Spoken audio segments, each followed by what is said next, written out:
Hey y'all, let's do some knotless braids. These are all of the things that you're going to need. You're also going to need two mirrors if you're doing this on yourself. I always start off by braiding my hair in the front anytime I do knotless braids on myself. And I'm just separating it with some clips. As I mentioned before, you do need two mirrors so you can see the back of your head. That is what I'm utilizing right here. I have a mirror behind me and I have a mirror in front of me, helping to make sure that everything is parted perfectly, and this is all of the separated hair. So this tutorial is really going to be for the visual learners. I'm going to try to explain it as clearly as possible. But as you can see, I have the hair separated in 3 sections. We are going to start off with the first motion as if you're going to braid, and then add in the braiding hair and continue to braid as if the hair is not there.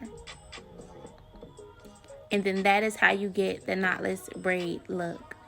I'm going to show you a few more times to make sure that you understand exactly how I did it.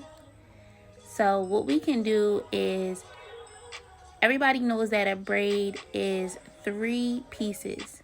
This piece that I'm holding on to right here, I'm going to consider that the left piece. The middle piece is going to be the middle piece. And then the first piece will be considered the right piece.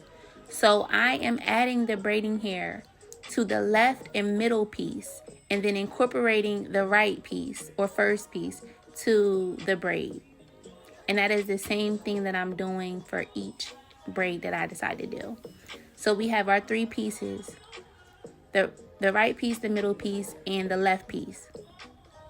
We're going to start off braiding with the first motion,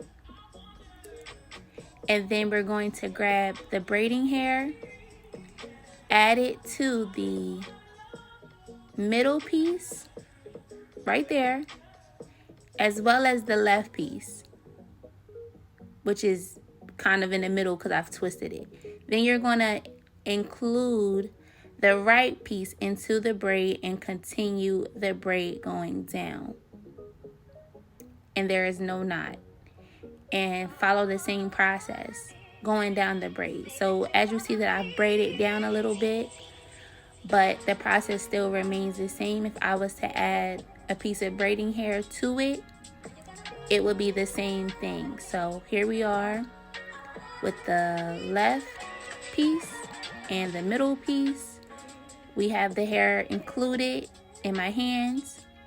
And now we're going to incorporate the right piece, or the first piece, that piece that I'm holding right there that I'm pointing out. We're going to incorporate it by going under and then continue the braid like that, okay? Now I'm going to show you again without me saying anything, and I hope that that gives you a little bit of clarity on how to do it.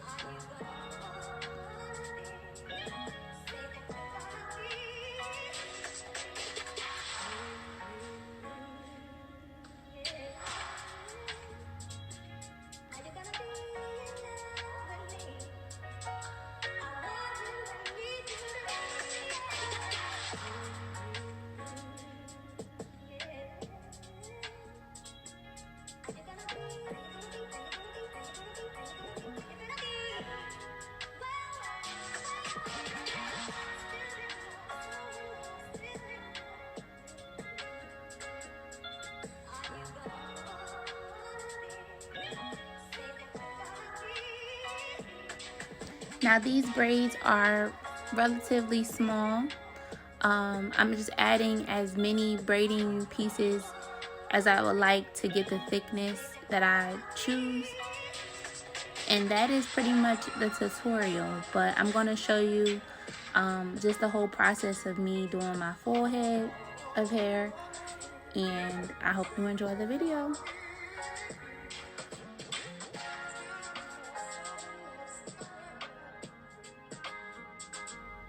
Okay, so at this point I am halfway done and very excited to have come this far. As you can see, the braids are coming out really pretty, very neat. And I'm also going to share with you some close-ups and the actual grid of how many braids I did per each row. So if you want to do some braids the same size, you can kind of follow this chart. The first row is 3, the second row is 4, the third row is also 4, the fourth row is 5, the fifth row is 5, and then the sixth row is 6, I believe. This is how much hair I've used, and it's pretty much identical on both sides of my head. So total it is 12 rows. I don't believe that I shared how I did it in the back because I was just moving at that point, but feel free to pause it to take a look at how I did it. And so that is the first part complete. This is actually the next day. So if you can afford to take your time and just work in sections, do that, because you don't want to overwhelm yourself with braiding your hair or feel forced to do it all in one sitting if you're doing it on yourself. So once again, I have my mirror in the front and a mirror behind me, and that is what helps me to part everything neat. And I just take my time, and I take the time to part it as many times as I need to. Now, this is a method that I used. Some people pre-part their entire head so that they can just keep braiding. But by this point, I started to just pre-part each row. So you'll see in a moment how I did that. This is how I did it. I would just take the row and then part out where I wanted each braid to be, so that I could braid and keep going, braid and keep going, braid and keep going, rather than braiding, stopping to part, braiding, stopping to part, braiding, stopping to part.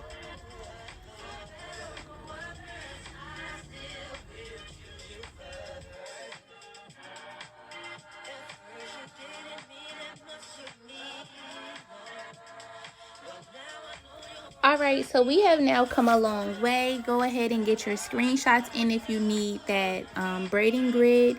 You can also find like online small braiding chart or braiding grid or something along those lines, and it'll tell you like how many parts to do in the back and how many braids to do in each row if you are wanting a certain size. This is just how I did it. Keep in mind that I have been doing my hair in braids since I was little, so this has taken a lot of years of practice, and practice makes perfect.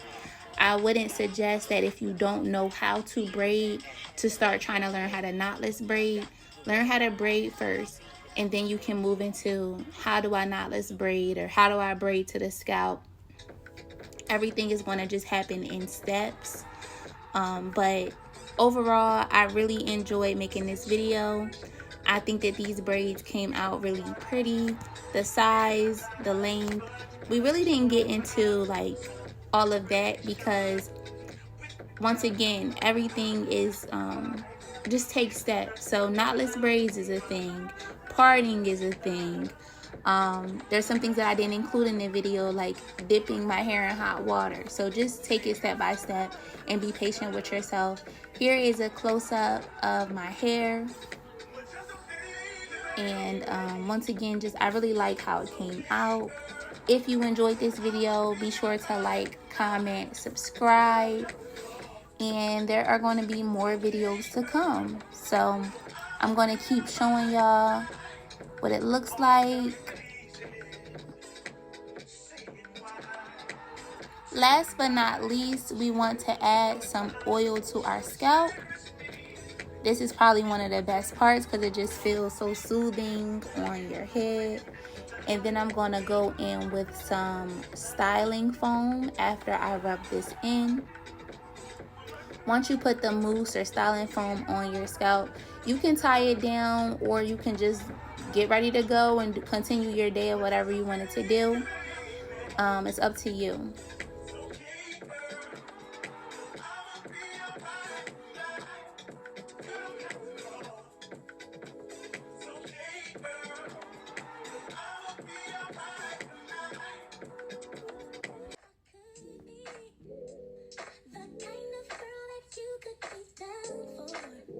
this is another close-up. This is just going to be like the last looks. Really take in how it came out. I love knotless braids, especially for the summer. It's easy, get up and go. So many different styles you can wear it in. I've been on a workout kick lately, so this has been really beneficial to that. I don't have to think about my hair. If you're going on vacation, etc., etc. I will see y'all next time. Bye.